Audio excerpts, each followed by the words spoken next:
जोहार, जय हिंद दोस्तों। स्वागत है आपके अपने YouTube channel eco star by Santosh Chauhan. आप लोगों के लिए एक गुड न्यूज है। यदि आप झारखंड के स्टूडेंट हैं, यदि आप झारखंड यानी जैक बोर्ड से संबंधित स्टूडेंट हैं, यदि आप 10वीं और 12वीं के स्टूडेंट हैं जो कि जैक बोर्ड में पढ़ते हैं, तो ये न्यूज आपके लिए बहुत ही खास है, क्योंकि जैक बोर्ड ने जो है अपना मॉडल पेपर जारी कर दिया है। 2026 में जो है मार्च 2026 में 10वीं और 12वीं के बच्चों का जो फाइनल एग्जाम होने वाला है, उस एग्जाम में जो है प्रश्नों की रूपरेखा कैसी होगी, किस तरह के प्रश्न हो सकते हैं, उसका एक जो है फॉर्मेट जो है, उसका एक डुप्लीकेट मॉडल पेपर जो है जैक बोर्ड ने जारी कर दिया है। हर विषय का मॉडल पेपर जैक बोर्ड ने जारी कर दिया है। यदि आप 10वीं के स्टूडेंट हैं, आप 12वीं के स्टूडेंट हैं, तो जैक के साइट पे जाकर जो है आप अपना जो मॉडल पेपर डाउनलोड कर सकते हैं। फिलहाल मेरे पास भी एक मॉडल पेपर है जो कि इकोनॉमिक्स का है, क्लास 12वीं के। क्लास 12वीं के ऐसे स्टूडेंट जिन्होंने इकोनॉमिक्स लिया हुआ है, चाहे वो साइंस के हो, चाहे आर्ट के हो, चाहे वो कॉमर्स के हो, यदि इन्होंने इकोनॉमिक्स लिया हुआ है सब्जेक्ट के रूप में, तो ये उसका एक मॉडल पेपर है। हम इसी पे आज चर्चा करेंगे। आइए हम लोग देखते हैं किस तरह के मॉडल पेपर है यहाँ पे जैक बोर्ड ने जारी किया हुआ है। क्लास 12वीं का एक मॉडल पेपर है, सब्जेक्ट क्या है, इकोनॉमिक्स। पूर्णांक कितने का है, 80 का। जिस विषय में जो है प्रैक्टिकल नहीं है, उसका पूर्णांक जो है 80 नंबर का होगा, और जिस विषय में प्रैक्टिकल है उस विषय का जो पूर्णांक होगा वो 70 नंबर का होगा। जैसे मान लीजिए साइंस से कुछ सब्जेक्ट होते हैं, फिजिक्स हुआ, केमिस्ट्री हुआ, बायो हुआ, और आर्ट की अगर हम बात करें तो ज्योग्राफी हुआ, जीएलजी हुआ, होम साइंस हुआ, साइकोलॉजी हुआ। कुछ ऐसे विषय होती हैं जिसमें प्रैक्टिकल भी होता है। तो जिस विषय में प्रैक्टिकल होगा उसका जो पूर्णांक होगा वो 70 नंबर का होगा, और जिस विषय में प्रैक्टिकल नहीं है उसका जो पूर्णांक होगा वो 80 नंबर का होगा। बाकी 20 नंबर जो है इंटरनल असेसमेंट का रहता है। समय कितने का रहेगा, 3 घंटे का समय रहेगा। इसी तरह जो है फाइनल एग्जाम में जो है इसी तरह का रहेगा, 3 घंटे का पेपर रहेगा, 80 नंबर का पूर्णांक रहेगा। इकोनॉमिक्स का ये पेपर है। आइए देखते हैं।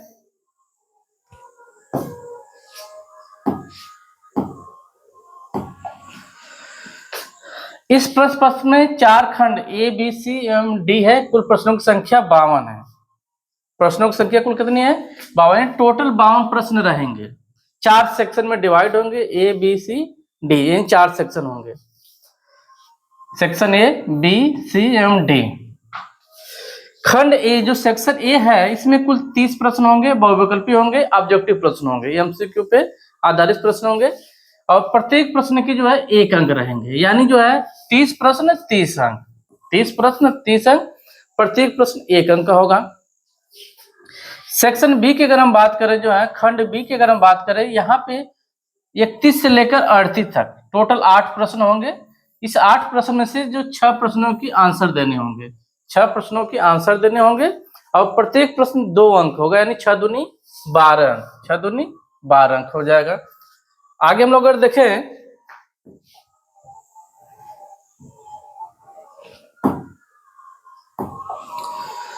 सेक्शन सी की बात करें, खंड सी की बात करें, तो 39 से लेकर 46 तक अगर देखा जाए, 39 से लेकर 46, यहाँ पर भी 8 प्रश्न है।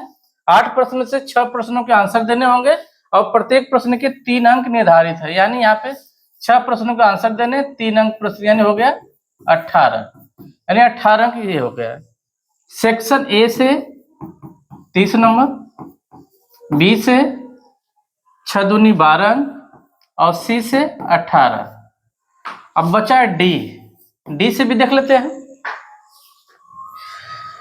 डी जो चलेगा वो चलेगा 47 से लेकर 52 तक, 47 से लेकर 52। यहाँ पे आपको जो है लगभग जो है 6 प्रश्न यहाँ पर भी आपको मिल जाएंगे। 6 में से जो 4 प्रश्नों के आंसर आपको देने हैं, और प्रत्येक प्रश्न 5 अंक, यानी 5 चौके 20, यानी डी से हो गया 20, टोटल हो गया 80। तो 80 नंबर का ये पूर्णांक है। 4 सेक्शन में डिवाइड है, ठीक है। आइए हम लोग देखते हैं। तो आज हम लोग क्या करेंगे, जो ऑब्जेक्टिव प्रश्न है, जो 30 ऑब्जेक्टिव प्रश्न है, हम उन्हीं को देखते हैं कि उनके जो है राइट आंसर क्या क्या हो सकते हैं। ठीक है, हम उसी पर चर्चा करेंगे। बाकी जो सब्जेक्टिव प्रश्न है जिसे लिखना है उस पर चर्चा हम जो है किसी दूसरे दिन करेंगे। फिलहाल आज हम लोग देखेंगे जो 30 प्रश्न ऑब्जेक्टिव प्रश्न है उसके राइट आंसर क्या है। चलिए हम लोग आगे बढ़ते हैं।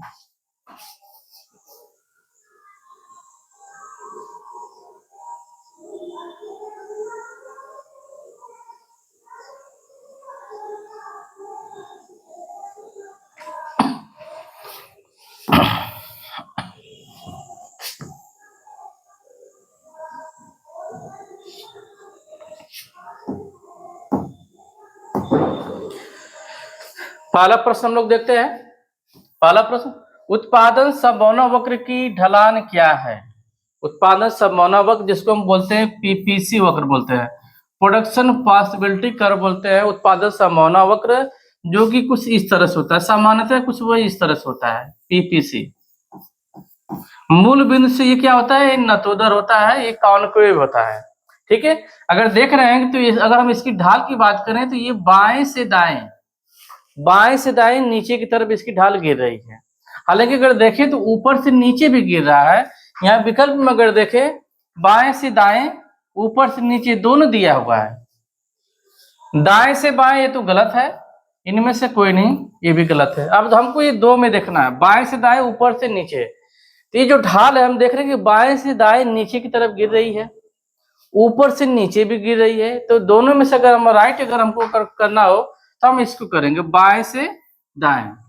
प्रोडक्शन पॉसिबिलिटी कर्व, उत्पादन संभावना वक्र जो है बाएं से दाएं जो है नीचे की ओर गिरती है। इसकी ढाल जो होती है ऋणात्मक इसकी ढाल होती है। तो इसका राइट आंसर होगा ए, बाएं से दाएं। दूसरा, व्यष्टि अर्थशास्त्र में शामिल है। तो व्यष्टि अर्थशास्त्र में जो है यहाँ पे हम व्यक्तिगत इकाइयों का अध्ययन करते हैं, व्यक्तिगत फर्मों का अध्ययन करते हैं, व्यक्तिगत उत्पादक, व्यक्तिगत उपभोक्ता, यानी एक इकाई का हम यहाँ पे अध्ययन करते हैं। व्यष्टि अर्थशास्त्र छोटी छोटी इकाइयों का हम अध्ययन करते हैं, सही है।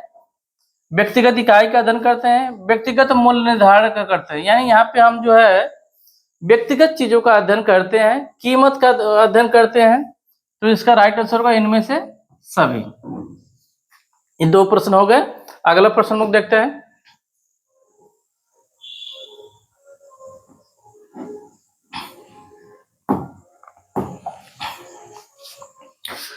जो एक अर्थव्यवस्था की केंद्रीय समस्या है, अर्थव्यवस्था की केंद्रीय जो समस्या होती है वो संसाधनों का आवंटन होता है। साधनों का चयन की जो समस्या होती है ये अर्थव्यवस्था की केंद्रीय समस्या होती है। तो यहाँ पे देखा जाए संसाधनों का आवंटन ये विकल्प दिया हुआ है। साधनों का कुशलतम प्रयोग ये भी विकल्प ठीक है। आर्थिक विकास ये भी सही है, अर्थव्यवस्था की केंद्रीय समस्या ये भी है। इनमें से सभी, तो राइट आंसर होगा इनमें से सभी। तो प्रश्न नंबर 3 का आंसर होगा इनमें से सभी। चौथा, आमतौर पर एक उदासीनता वक्र होता है।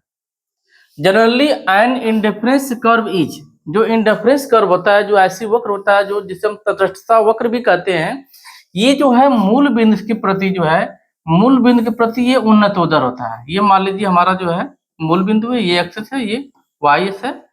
ठीक है, तो मूल बिंदु के प्रति ये उन्नतोदर होता है, ये कॉन्वेक्स होता है। क्या होता है? कॉन्वेक्स टू ओरिजिन होता है, मूल बिंदु के प्रति उन्नतोदर होता है।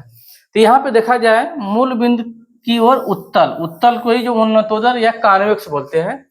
तो चौथे का जो राइट आंसर होगा सी होगा, मूल बिंदु की ओर उत्तल होगा। मूल बिंदु की ओर अवतल जो है पीपीसी कर्व होता है। क्या होता है? पीपीसी कर्व होता है, मूल बिंदु के प्रति ये अवतल होता है। ठीक है, चलिए हम लोग आगे बढ़ते हैं।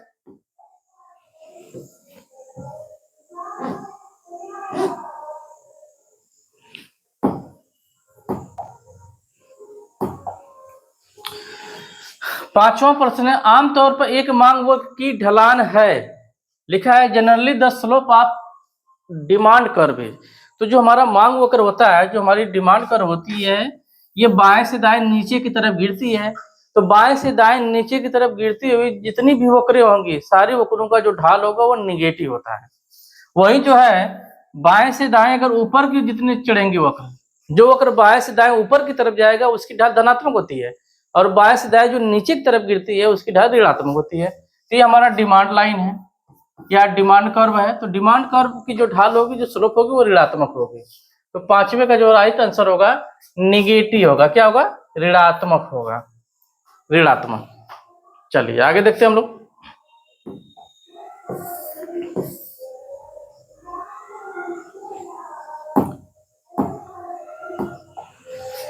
लिखा यूटिलिटी इज रिलेटेड टू, उपयोगिता से संबंधित। उपयोगिता क्या होती है? किसी वस्तु के उपभोग से जो हमें संतुष्टि मिलती है, जो हमें मानसिक सुख मिलता है, उसी को हम क्या बोलते हैं? उपयोगिता। यानी उपयोगिता जो है मानवीय आवश्यकताओं की जो है वो पूर्ति करती है। मानवीय आवश्यकताओं की जो संतुष्टि है, मानवीय आवश्यकताओं की संतुष्टि से है।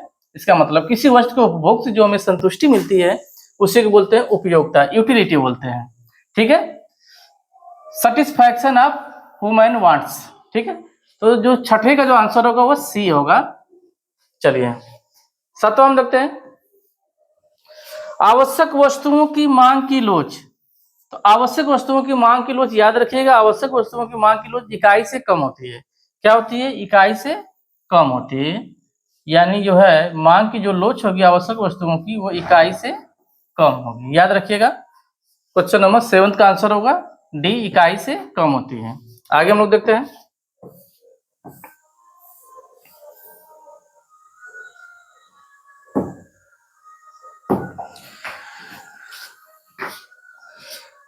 In production function, production is a function of. तो जो प्रोडक्शन फंक्शन होता है, जो उत्पादन फलन होता है, उत्पादन फलन जो होता है, उत्पादित उत्पाद और उत्पादन के साधनों के मध्य तकनीकी संबंध को हम क्या बोलते हैं? उत्पादन फलन करते हैं। यानी जो है production function is the relationship between product and factor, है ना। तो उत्पादन की जो साधन है, उत्पत्ति की जो साधन है, उत्पादन के जो साधन है, इन्हीं साधनों का जो फलन होता है वो हमारा प्रोडक्शन फंक्शन होता है, वो हमारा उत्पादन फलन होता है।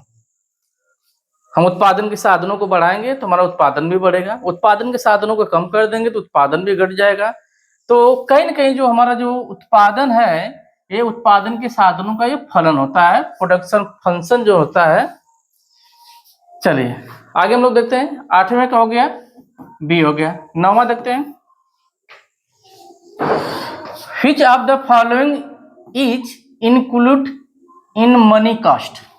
निम्नलिखित में से कौन सा मौद्रिक लागत में शामिल है? मौद्रिक लागत, मौद्रिक लागत में स्पष्ट लागत भी आती है, सामान लाभ भी आता है, निहित लागत जिसको अस्पष्ट लागत कहते हैं ये भी आता है। तो 9वें का जो राइट आंसर होगा वो इनमें से सभी होगा, डी होगा। इनमें से मौद्रिक लागत, अस्पष्ट लागतें आती हैं, सामान लाभ भी आता है और निहित लागत भी आता है जिसको अस्पष्ट लागत कहते हैं। चलिए आगे हम लोग बढ़ते हैं,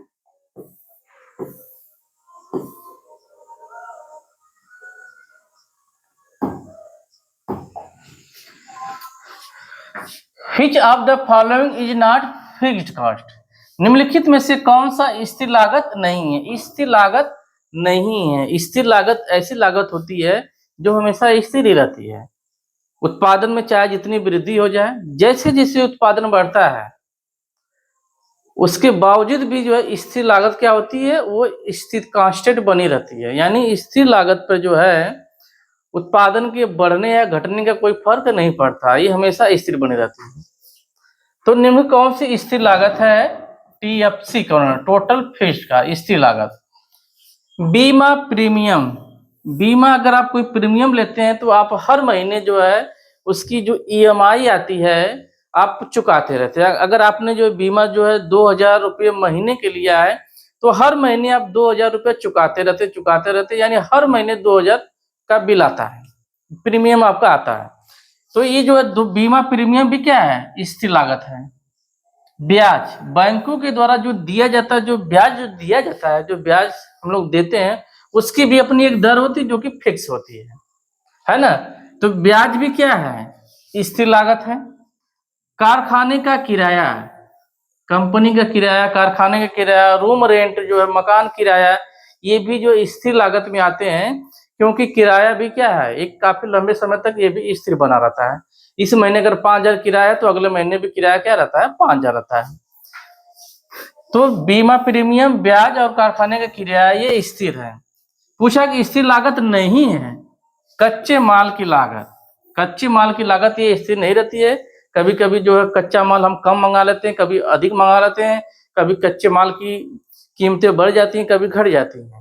तो ऐसी स्थिति में जो है कच्चे माल की जो लागत आती है ये स्थिर लागत का अंग नहीं है, ये परिवर्तनशील लागत में आती है, टीबीसी में आती है। चलिए, तो क्वेश्चन नंबर जो 10 है इसका राइट आंसर हुआ कच्चे माल की लागत स्थिर लागत नहीं है। चलिए,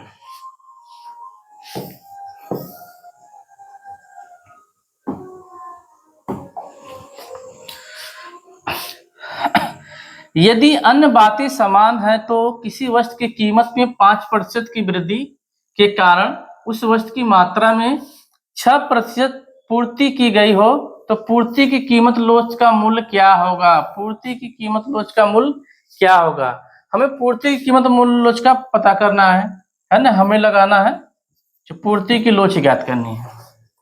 हमको इसमें ध्यान देना है कि कीमत में जो है प्रतिशत परिवर्तन के कारण पूर्ति मात्रा में कितना प्रतिशत परिवर्तन हो रहा है ना। तो कीमत में जो है 5% की वृद्धि हो रही, तो नीचे लिख दीजिए बटे 5, या ऐसे भी लिख सकते हैं, 5% भी लिख सकते हैं। अब कीमत में जो है प्रतिशत परिवर्तन के कारण जो है पूर्ति में कितना परिवर्तन हो रहा है, तो पूर्ति में जो परिवर्तन हो रहा है 6%, तो यहाँ पे लिख दीजिए ऊपर 6%। तो ये प्रतिशत कट गया, यानी 6 में जो है 6 में 5 से भाग कर दीजिए 1.2, 1.2 इसका आंसर आ जाएगा। तो ये हो गया सी 1.2, 11 हो गया। अगर हम आगे बढ़ते हैं 12 देखते हैं। अम्ल काल में एक पूर्व प्रतियोगी फर्म को हानि होती है, तो फर्म को हानि तभी होगी जब जो है वस्तु की कीमत जो है औसत लागत से कम होगी, यानी जब औसत लागत अधिक हो जाएगी और वस्तु की कीमत क्या हो जाएगी, कम हो जाएगी, तभी फर्म को हानि होती है। जब प्राइस एसी के बराबर होती है तो फर्म समान लाभ की स्थिति में होता है। जब प्राइस जो एसी से अधिक होती है तो फर्म को असमान लाभ की प्राप्ति होती है, सुपर नॉर्मल प्रॉफिट होता है। तो जब वस्तु की कीमत जो है वस्तु की औसत लागत से जो है जब कम हो जाती है तो फर्म को हानि होती है, यानी ये वाला जो विकल्प है, ये वाला विकल्प सी इसका राइट आंसर हो जाएगा, प्राइस लेस देन एसी हो जाएगा। चलिए आगे बढ़ते हैं।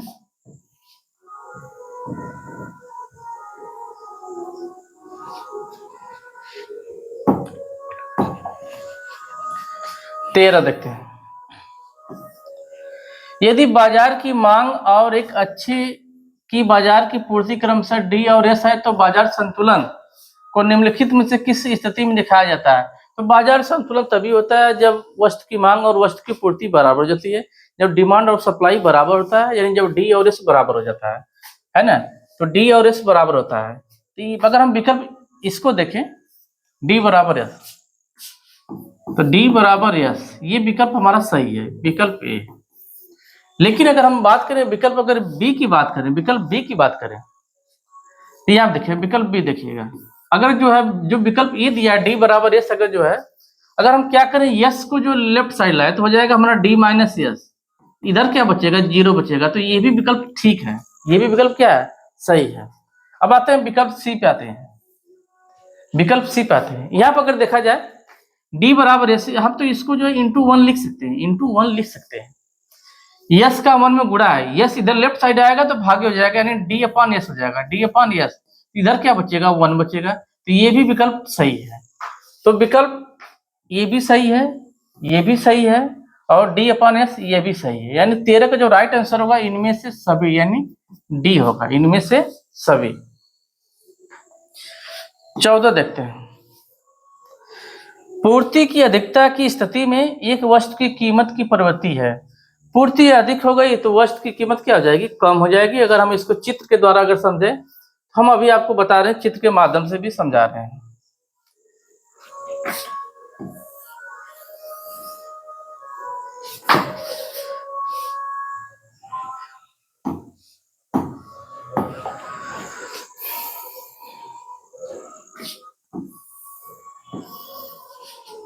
ये हमारा डिमांड लाइन है, डी डैश, ये हमारा सप्लाई है, यस डैश।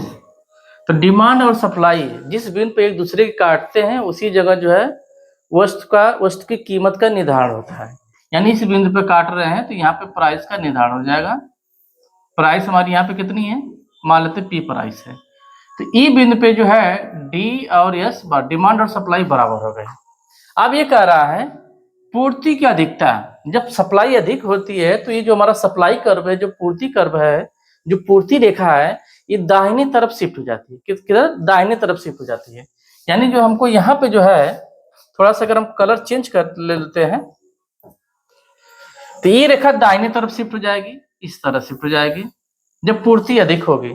पूर्ति जब कम होगी तो जो है ये पूर्ति रेखा जो बाईं तरफ शिफ्ट हो जाती है।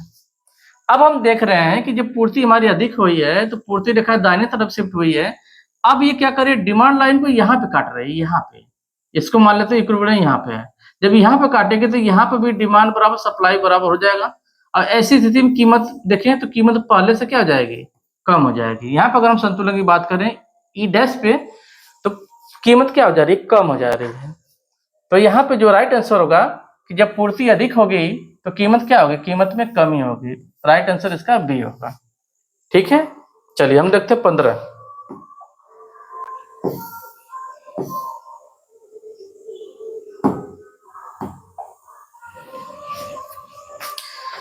फर्मों के मुक्त प्रवेश तथा निकास की स्थिति में बाजार मूल्य हमेशा बराबर होता है। अब अक्सर हम देखते हैं पूर्ण प्रतियोगी बाजार में जो है फर्मों का जो प्रवेश जो होता है वो स्वतंत्र होता है और हर फर्म जो है, कोई भी फर्म जो है उद्योग को जो है छोड़कर वो बाहर जा सकती है। तो फर्मों के प्रवेश और निकास की जो पूरी जो आजादी होती है, तो ऐसी स्थिति में जो प्राइस होता है वो जो है सीमांत लागत के बराबर होता है, न्यूनतम सीमांत लागत के बराबर होता है। हालांकि इस स्थिति में प्राइस बराबर एमसी होता है, एमसी बराबर एमआर होता है और यहाँ पे एसी भी बराबर होता है। चारों चीजें आपस में बराबर होती है। तो न्यूनतम सीमांत लागत, तो राइट आंसर क्या होगा, न्यूनतम सीमांत लागत, इसका ये राइट आंसर हो जाएगा। 15 हो गया। 16 हम लोग देखते हैं।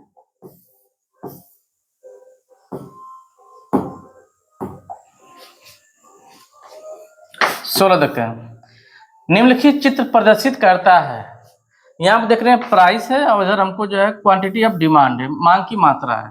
तो कीमत और मात्रा के बीच एक संबंध है। यहाँ पे हम देख रहे हैं कि ये जो मांग रेखा गई है ये अक्ष के समांतर, एक्स अक्ष के समांतर गई है। यहाँ पे जो है मांग की जो लोच होगी वो इनफाइनाइट होगी, अनंत होगी। यानी यहाँ पे जो है जो मांग है हमारी वो पूर्णतया लोचदार है। क्या है, पूर्णतया लोचदार, यानी पूरी तरह से लोचदार मांग है, पूरी तरह से लोचदार मांग है।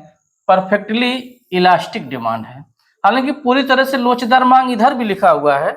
अगर हम इधर देखें तो थोड़ा सा ऊपर हम कर लेते हैं।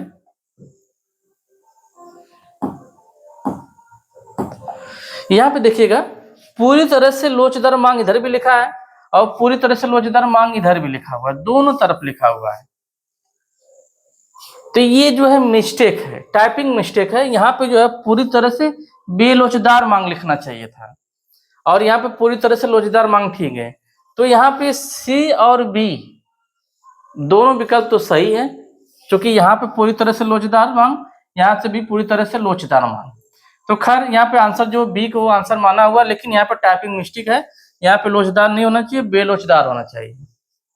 चलिए आगे हम लोग बढ़ते हैं।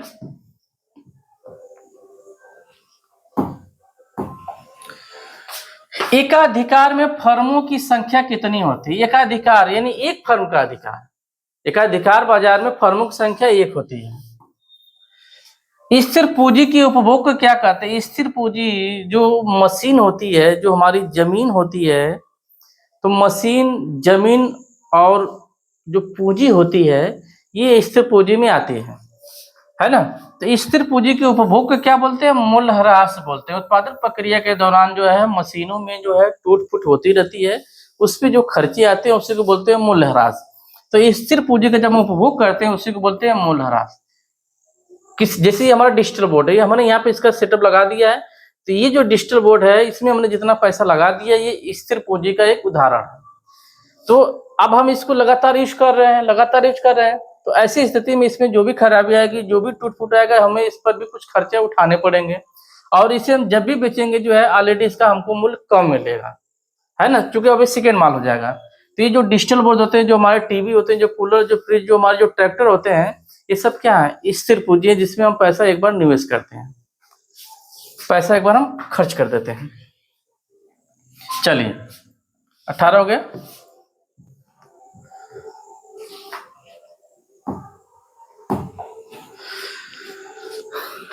The market structure in which there are only 2 firm is call, जहां पे केवल 2 फर्में होती हैं उसी को बोलते हैं द्वयाधिकार बोलते हैं, द्विअधिकार बोलते हैं। बाजार की संरचना जिसमें केवल 2 फर्में होती है उन्हें क्या कहा जाता है, द्वयाधिकार कहा जाता है। एकाधिकार में 1 फर्म होती है, अल्पाधिकार में जो कुछ फर्में होती हैं जो 2 से लेकर 10 के बीच में हो सकती हैं। फूड प्रौद्योगिकी फर्म में फर्मों की संख्या अत्यधिक होती है, अनंत होती है, अत्यधिक होती है या बहुत अधिक होती है। तो एकाधिकार में 1, द्वयाधिकार में 2 फर्में, अल्पाधिकार में 2 से लेकर 10 तक, और पूर्ण प्रौद्योगिकी में अत्यधिक, बहुत अधिक फर्में होती, अनंत होती है। 20वां दिया है,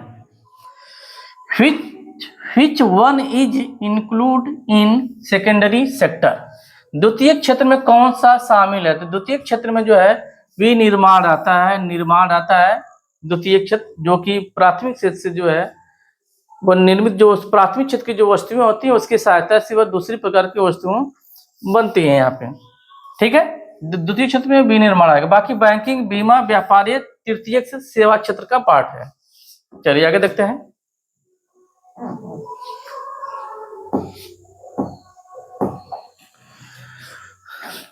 monetary policy is related with, मौद्रिक नीति से संबंधित है। मौद्रिक नीति, मौद्रिक नीति ऐसी नीति जिसे आरबीआई बनाता है, देश का सेंट्रल बैंक बनाता है। तो सेंट्रल बैंक जो है ज्यादातर इसकी जो नीति होती है ये मुद्रा से संबंधित होती है, मुद्रा की पूर्ति से रिलेटेड जो ये नीति बनाता है।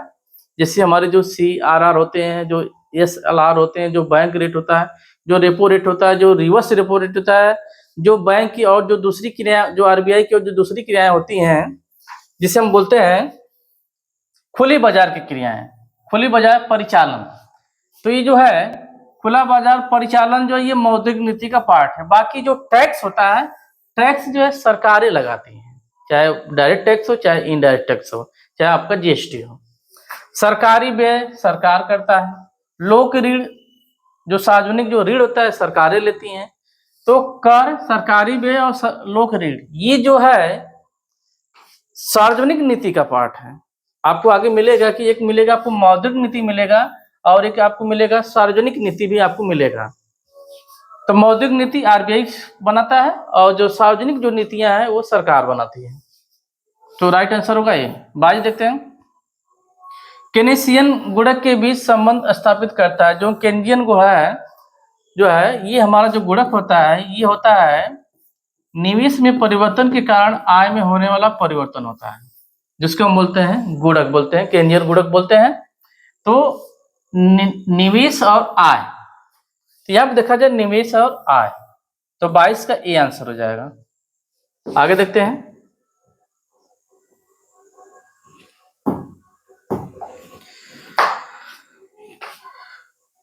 Wheat is an intermediate good in manufacturing of which of the following goods, यहाँ पे ये कह रहा कि गेहूं जो है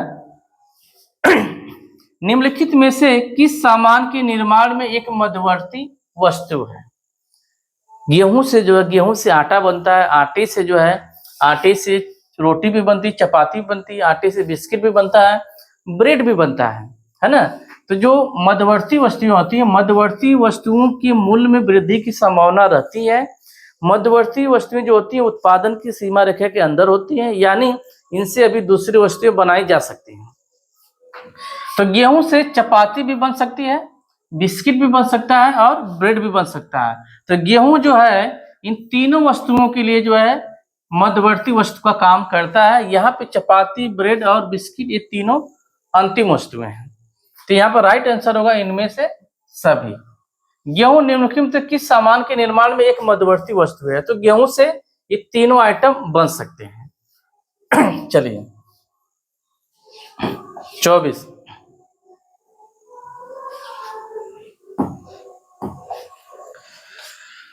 the main component of aggregate demand is, aggregate demand जिसको बोलते हैं समग्र मांग, कुल मांग कह सकते हैं, समग्र मांग है ना। तो कुल मांग का मुख्य घटक है, तो समग्र मांग के जो घटक होते हैं वो C plus I plus G plus X minus CM होता है।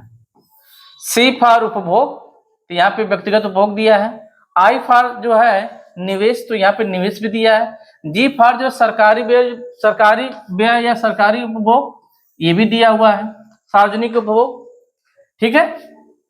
X माइनस CM ये नहीं दिया, यानी 3 क्षेत्रीय अर्थव्यवस्था लिया है, C plus I plus G लिया है। तो ये जो है तीनों जो है एग्रीगेट डिमांड, समग्र मांग के ये जो है अवयव है, एलिमेंट है। तो राइट आंसर होगा डी, इनमें से सभी। चलिए आगे हम लोग देखते हैं।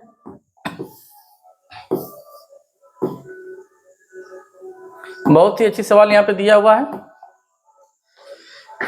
यहाँ पे MPC दिया है 0.5 दिया है। थोड़ा सा कलर चेंज कर लेते हैं और पतला कर लेते हैं। चलिए, यदि MPC है 0.5, प्रारंभिक निवेश दिया है 100 करोड़ रुपए, तो अर्थव्यवस्था में आय में वृद्धि होगी। ठीक है, आप पढ़े होंगे, गुणक पढ़े होंगे, गुणक पढ़े होंगे, जो क्या होता है delta Y upon delta I होता है, या ये 1/1 माइनस MPC भी होता है। अगर हम इन दोनों को लेकर चलें, तो डेल्टा Y का मान पूछा है, डेल्टा I यहाँ पे दिया है 100 करोड़ बराबर 1/1 माइनस MPC का मान दिया 0.5, तो हो गया 0.5। 1/1 में से 0 घटाएंगे तो हमारा हो जाएगा 0.5 हो जाएगा। ठीक है, अब इसको हल कर लेते हैं। तो डेल्टा Y अपान 100 बराबर 1/0.5, तो डेल्टा Y बराबर क्या हो जाएगा, सीधे गुणा कर दीजिए यहाँ पे, यानी 100/0.5 हो जाएगा। ऊपर नीचे जो 10 से गुणा कर दीजिए, ऊपर नीचे 10 से गुणा कर दीजिए, तो हमारा हो जाएगा डेल्टा Y बराबर हो जाएगा, ऊपर हमारा हो जाएगा 1000, नीचे हमारा कितना हो जाएगा, जब 10 में गुणा करेंगे तो 5 हो जाएगा, तो 5 से भाग कर दिए, 5 दूनी 10, 200 करोड़। तो डेल्टा Y बराबर हो जाएगा 200 करोड़। तो राइट आंसर होगा 200 करोड़, 25 का C हो जाएगा। फिर से अगर देखना चाहते तो फिर से आपको बता देता हूं, delta Y upon delta I बराबर लिख लीजिए 1 माइनस MPC। डेल्टा Y आय में परिवर्तन पूछ रहा है, आय में वृद्धि पूछ रहा है, और डेल्टा I निवेश यहाँ पे 100 करोड़ दिया हुआ है, तो हो जाएगा डेल्टा Y अपान 100, 1/1 माइनस MPC कितना दिया 0.5, तो डेल्टा Y अपान 100 हो जाएगा, एक में से 0.5 घटाएंगे तो 0.5 आ जाएगा। अगर इसको हल करना चाहें तो 0.5 का मतलब होगा 1/2 हो गया। जब इसको हल करेंगे तो डेल्टा Y अपान 100 बराबर 2 ऊपर चला जाएगा, तो हो जाएगा 2/1, 2/1 का मतलब क्या हुआ, 2 ही हुआ। तो डेल्टा Y बराबर क्या हो जाएगा, 3 गुणा कर दीजिए, 100 से 2 में गुणा करेंगे तो क्या हो जाएगा 200। ठीक है, तो आंसर हो जाएगा 200 करोड़। चलिए आगे बढ़ते हैं।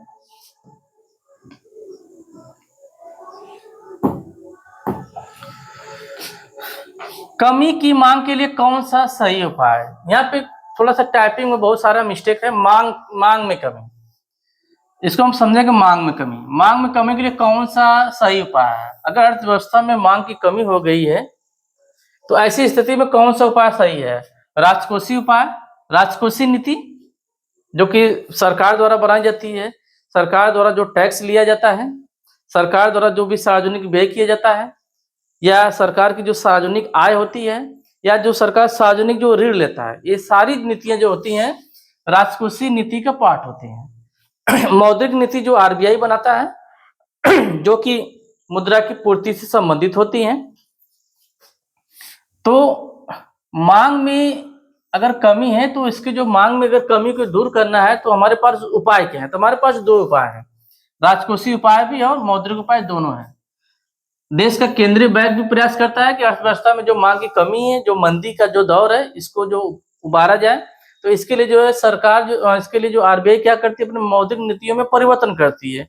जो सीआरआर है, जो एसएलआर है, जो बैंक रेट है, जो रेपो रेट है, जो रिवर्स रेपो रेट है, इनकी दरों को कम कर देता है। जब इनकी दरों को कम कर देता है तो अर्थव्यवस्था में मुद्रा की पूर्ति बढ़ जाती है। जब अर्थव्यवस्था में मुद्रा की पूर्ति बढ़ती है तो वस्तुओं सेवाओं की मांग भी बढ़ जाती है, इससे समस्या दूर हो जाती है। राजकोषीय उपाय जो है, सरकार भी जो है अगर अर्थव्यवस्था में मांग में कमी है तो सरकार भी जो है सार्वजनिक व्यय बढ़ा देती है। सरकारें जो है निवेश अधिक करना शुरू कर देती हैं, अधिक व्यय करना शुरू कर देती हैं, है ना लोग, ठीक है। तो राजकोषीय उपाय और मौद्रिक उपाय दोनों से जो है मांग में कमी को दूर किया जा सकता है ना। जो डिफिशिएंट जो डिमांड है इसको दूर किया जा सकता है। तो आंसर होगा ए और बी दोनों। 26 का सेम।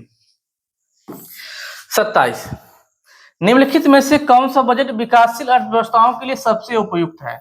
जब हम बजट पढ़ाएंगे तो इसमें तो बजट से रिलेटेड बहुत सारी चीजें आपको बताएंगे। अभी ध्यान दीजिएगा, एक विकासशील अर्थव्यवस्था के लिए जो बजट होता है वो घाटे का बजट होता है। घाटे का बजट जो होता है वो सबसे बेहतर होता है। आगे हम लोग बताएंगे आपको जो है ऐसा क्यों होता है, तो बजट के चैप्टर में मैं आपको बताऊंगा। 28 देखते हैं। जो व्यय सरकार के लिए परिसंपत्ति बनाता है उसे कहा जाता है, नहीं बनाता है, जो व्यय सरकार के लिए परिसंपत्ति नहीं बनाता है उसे कहा जाता है, तो उसे जो है राजस्व व्यय कहते हैं। सरकार बजट में जो है दो खाते होते हैं। हमारा एक जो है चालू खाता होता है, एक पूंजी खाता होता है। तो चालू खाता में जो है आगे हम लोग देखेंगे, जो है चालू खाता एक प्रकार का जो है राजस्व खाता भी हम कहते हैं।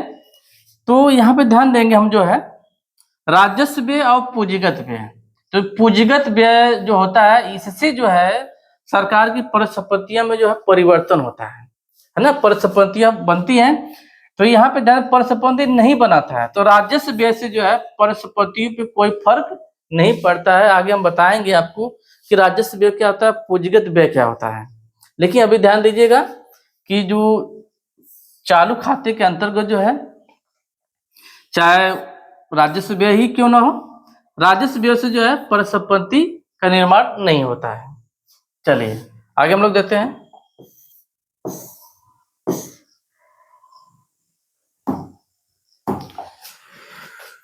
बजट में भी इंक्लूड, बजट में शामिल हो सकता है। बजट में राजस्व घाटा भी होता है, प्राथमिक घाटा भी होता है, मौद्रिक घाटा भी, तो इनमें से सभी बजट में आपको कई सारे घाटे आपको मिलेंगे जो है, ठीक है।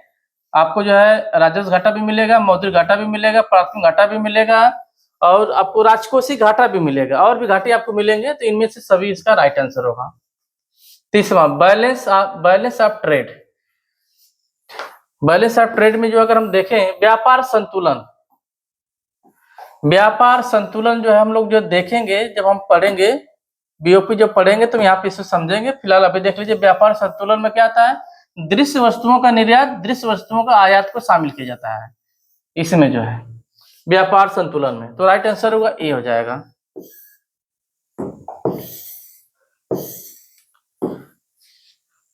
तो ये रहा हमारा जो है 30 प्रश्नों का एक सेट रहा, और किस प्रश्न का कौन सा राइट आंसर होगा हमने आपको बता दिया है। तो यहाँ पे अगर हम नोटिस करेंगे इसके नीचे इसका आंसर की भी दिया हुआ है। आंसर की को जब मैं देख रहा था तो बहुत सारे प्रश्नों के आंसर गलत दिए हुए थे, लगभग जो है 6-7 प्रश्नों के आंसर गलत दिए हुए थे। तो जैक बोर्ड द्वारा जो भी आंसर बनाया गया है उसमें जो है कहीं न कहीं मिस्टेक है। फिलहाल इस इकोनॉमिक्स के पेपर की मैं बात कर रहा हूँ। मुझे जो है 30 प्रश्नों को जब मैंने इसको हल किया और इसके दिए हुए आंसर की से जब मैंने मिलान किया तो देखिए तो आंसर की जो है कई प्रश्नों के गलत दिए हुए हैं। तो जैक बोर्ड द्वारा जो आंसर की दिया गया हुआ है उसे आप राइट मान कर नहीं चलेंगे। कई सारे प्रश्नों के आंसर यहाँ पे गलत हैं। हमने जो आपको आंसर बताए आप उस पर फोकस करेंगे तो आपके लिए ज्यादा बेहतर होगा। ये एक प्रकार का मॉडल पेपर है कि 30 प्रश्नों का ऑब्जेक्टिव प्रश्न इस तरह से आ सकता है। इसी तरह के प्रश्न एग्जाम में होंगे, ठीक है। अगर हम बात करें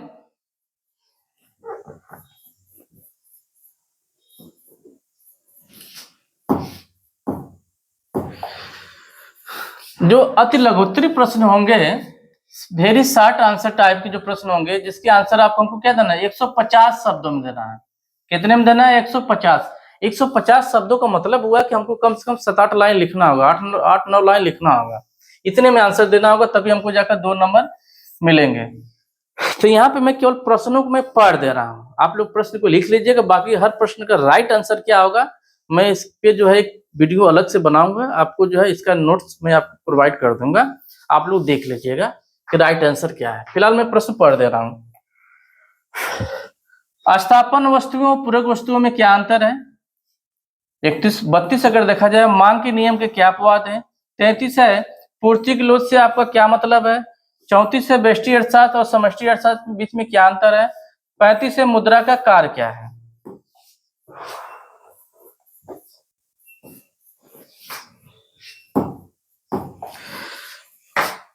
छत्तीस है समस्त मांग और इसके घटकों को परिभाषित कीजिए, वही जो एग्रीगेट डिमांड है 36। 37 है प्रगतिशील कर के गुण क्या है? 38 है विदेशी विनिमय दर से आप से क्या समझते हैं, क्या मतलब है? ये रहा हमारा जो है अति लघुत्तरी प्रश्न। अगर सेक्शन सी की बात करें, खंड ग की बात करें, लघुत्तरी प्रश्नों की बात करें, तो यहाँ पे भी हम लोग देख लेते हैं।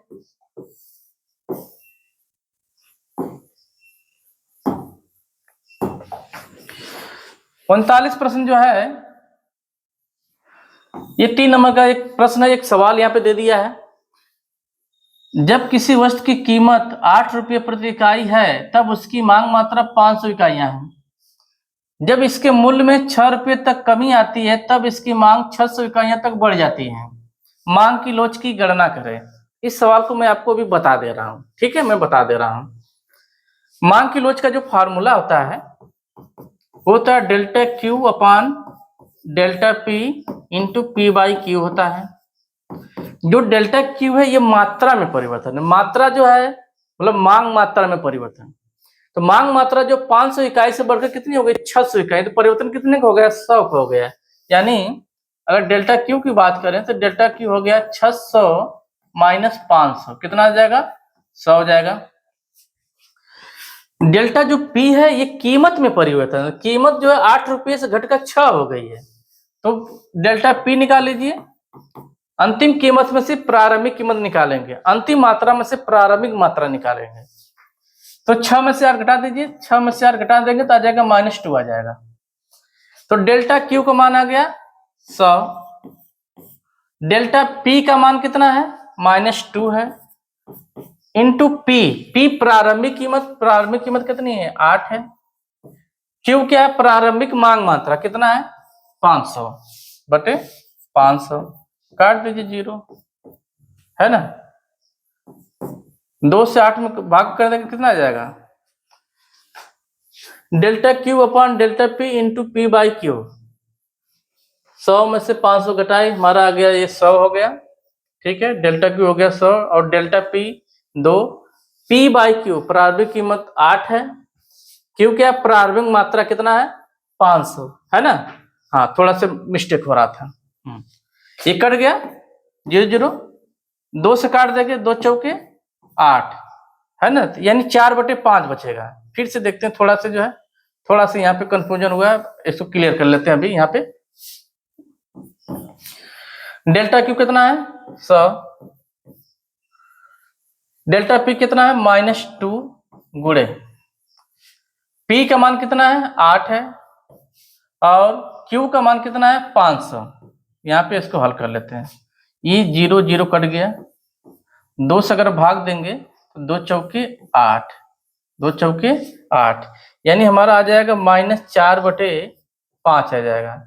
भाग दे देंगे तो हो जाएगा 0.8 आ जाएगा, 40 हो जाएगा, 5/40, तो 0.8 इसका आंसर हो जाएगा।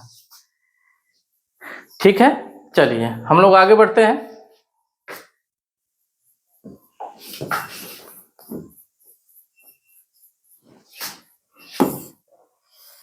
चालीस प्रश्न देख लेते हैं, प्रश्नों को आप लोग नोट कर लीजिएगा।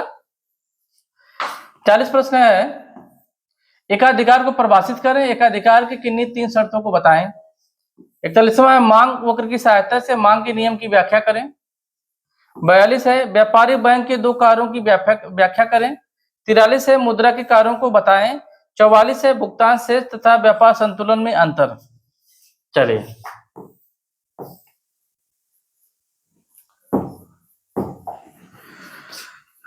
चौवालीस है भुगतान शेष तथा व्यापार संतुलन में अंतर। 45 जो है यहाँ पे एक सवाल दिया हुआ जिसे मैं अभी आपको बता दे रहा हूँ। 46 है प्रत्यक्ष कर और अप्रत्यक्ष कर में अंतर। आते हम सवाल पे आ जाते हैं। यहाँ पे आउटपुट दिया है 0 और टोटल कास्ट दिया है 50 दिया है। तो टोटल का जो टीसी होता है, टीसी बराबर होता है टीएफसी प्लस टीवीसी होता है।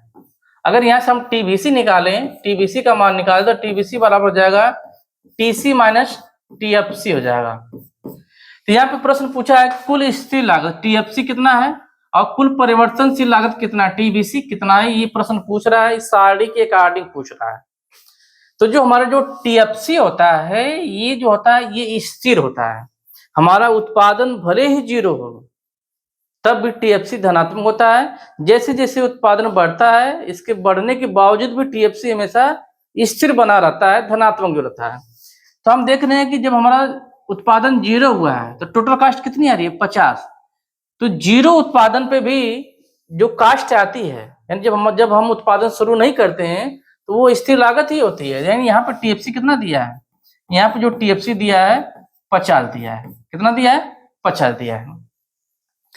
अब जब हम बात करते हैं कि अब टीवीसी कितना होगा, तो हम इसको जो समझेंगे एक सारणी के माध्यम से समझेंगे। हम यहाँ पे ले लेते हैं टीसी ले लेते हैं, टीएफसी ले लेते हैं और टीवीसी ले लेते हैं। टीवीसी क्या होगा, टीवीसी जो होगा वो टीसी माइनस टीएफसी होगा। ठीक है,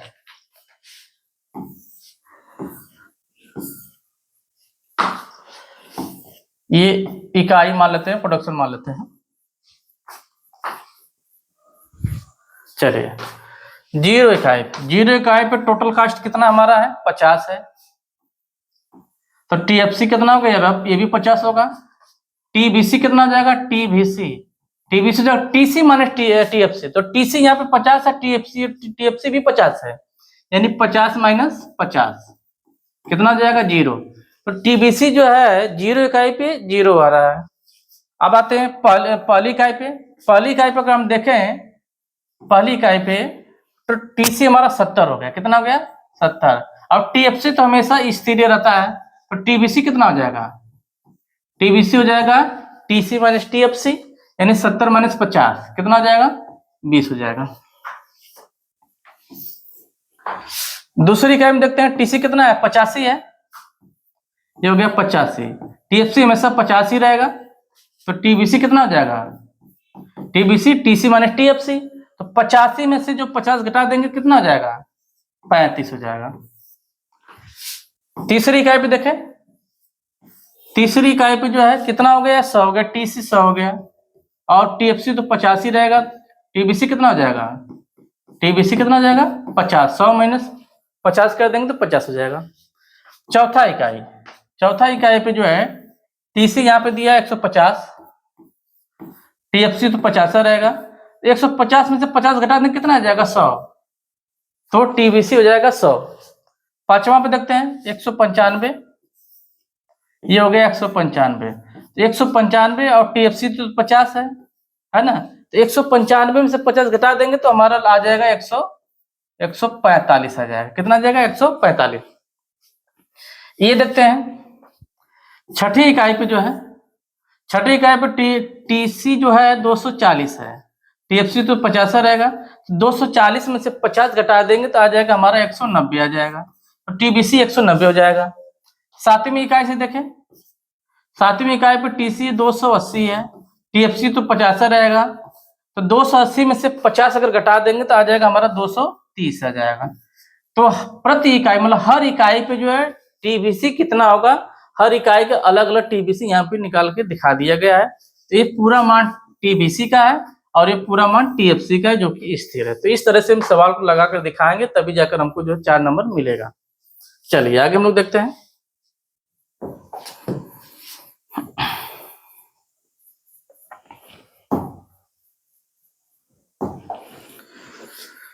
किन्हीं 4 प्रश्नों के उत्तर दें। 250 शब्दों में देना है। 250 शब्दों का मतलब है हमको कम से कम 3 पेज लिख कर दिखाना होगा, है ना। सीमांत उपयोगिता ह्रास नियम की व्याख्या करें। इस नियम के लागू होने की आवश्यक शर्तों को भी बताएं। ये क्वेश्चन नंबर 47 का प्रश्न है। 48 है, पूरी तरह से प्रतिस्पर्धी बाजार की विशेषताओं को लिखें। एक पूरी तरह से प्रतिस्पर्धी फर्म संतुलन में कब होगी, रेखा चित्र दिखाएं। ठीक है, ये हो गया 48 प्रश्न। 49 है, मांग के नियम की क्या मान्यताएं हैं। मांग के नियम की क्या मान्यताएं, ये 49 प्रश्न हो गया। आगे हम लोग देखते हैं।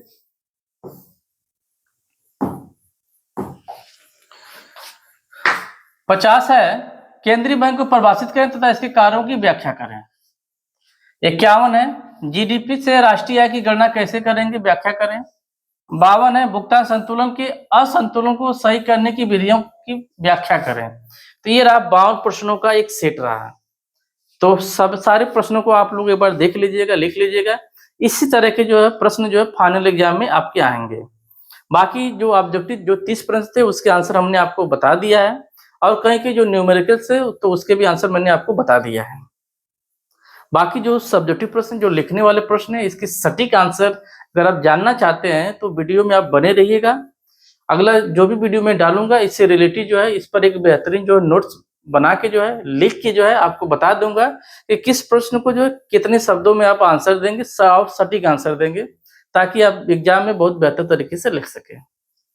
तो ठीक है, फिलहाल आज के लिए इतना ही। आज का वीडियो कैसा लगा हमें जरूर बताएं। धन्यवाद।